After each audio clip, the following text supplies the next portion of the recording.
I think as a former complainer, it was important to me to share that you change your life when you stop with the complaining.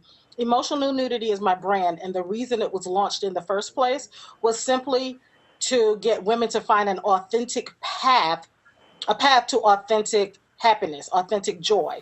And the complaining is an obstacle in finding your happiness. And so as we sit around and we hear women complain over and over, but they never, ever, ever do anything to change their circumstances. I was absolutely a chronic complainer.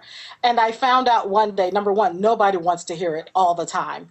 And number two, the only way to make a difference is to sit down, hatch a plan, decide how you're going to change things, and actually put in the work to make the difference. Because repeating yourself over and over, complaining over and over, Hmm. it basically imprints itself on your soul, and then the complaint becomes a reality. It took about 6 or 7 years because the first thing was to realize that there was a problem.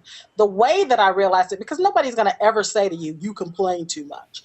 What they're going to really say to you is, hey, do we have to talk about this again? Or are we back on this subject? That's their polite way of saying they've heard enough. And so after you've heard that enough times, you start to get the hint that, oh, and then they stop answering your phone calls, right? They stop, returning your text messages. And so they're giving you hints in ways that tell you that they're a little bit tired of it. And so you then just start to make the changes. And then later, when you're changing, they'll tell you, yeah, I was really tired of the complaining, but people won't come out and say it to you directly in your face. Yeah. So there has to be a little bit of paying attention to the social cues to understand that, you're really bringing everyone down.